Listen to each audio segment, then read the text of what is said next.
Hey guys, I've been enjoying democracy so much that I thought I'd run another election.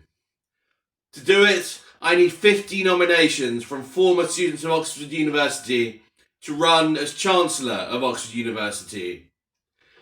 Apparently, you have to demonstrate both outstanding achievements in your field and the ability to command respect beyond it, as well as a deep appreciation for the university's research and academic mission and its global community. And apparently some former prime ministers are in the running. But that is a job I've already been prepared for. Let's see if I can knock your socks off. First, a little about me, then a little quick comment on the front runners whom I know so well. Right, I studied PPE and came to PM Blair's attention, who appointed me as his aide-de-camp. I had extensive contact with cabinet ministers, civil servants, military and intelligence chiefs, world leaders, billionaires.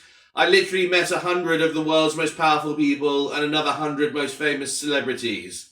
Sadly, I went on to have a major mental health breakdown. I was sectioned over the next 12 years and spent well over a year in mental hospitals in total, with multiple incarcerations in various psychiatric wards.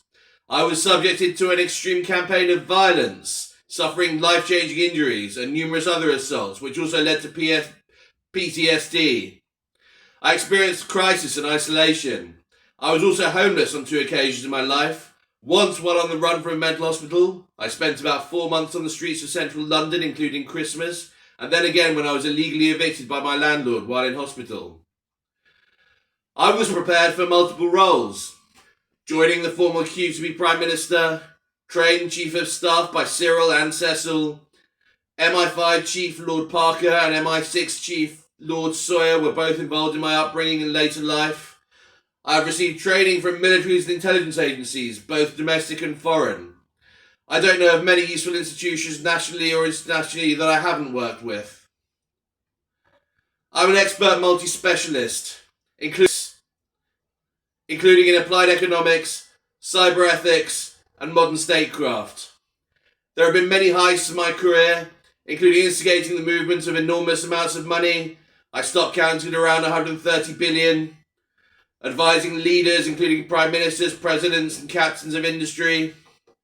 I qualified as a weapons inspector and also received my officially sanctioned sexual qualifications, allowing me to counsel disturbed, confused youths as well as victims of sexual violence. I enjoy community activism, especially on environment, mental health, homelessness, loneliness, and hardship.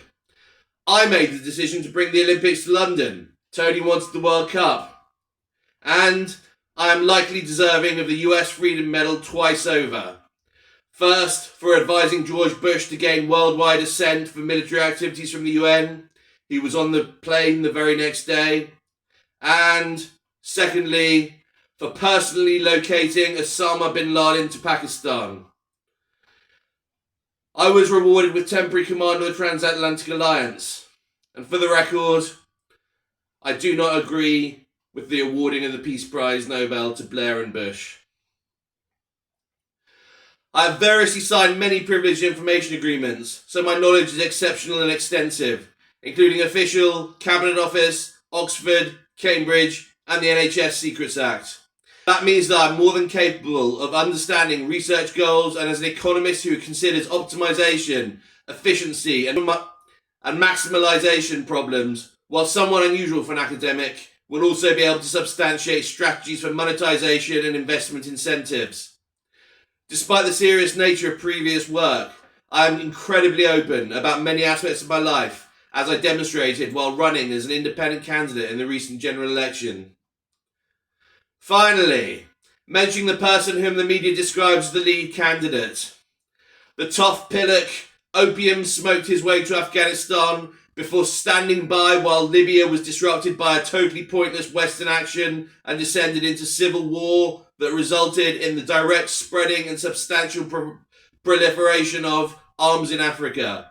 He blindly professed naive Peace Corps ideals to the point where we capitulated in Afghanistan after thousands of Allied deaths, when, in the year leading up to the announcement of the evacuation, we lost less than a handful of soldiers across our entire peacekeeping coalition. You can analyse yourself the message sent to other international actors and the direction of world peace. Additionally, of his two most famous protégés, one was insanely jealous of my fully comprehensive education, came to me for marriage and mental health advice, while the other confided his most intimate desires to me and later asked me to sign off on permission for his fabulous acquisition of coin. As for the other frontrunner, the former Prime Minister is a vile, bigoted, violent racist who believes in GBH and likely worse as an answer to society's and the world's ills.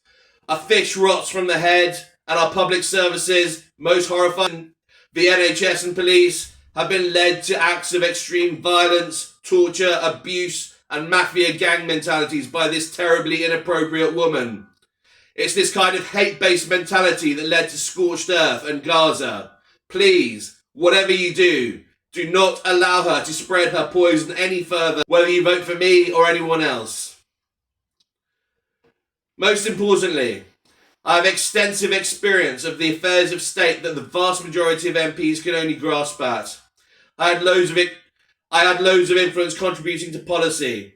I've worked with all of the frontier technologies that can improve public services like the NHS. World leaders in foreign policy, I've met them and practiced it. Additionally, I understand capitalism and wealth. A vote for me is a vote for a uniquely powerful level of competence and experience at the leadership level of our university. Thank you.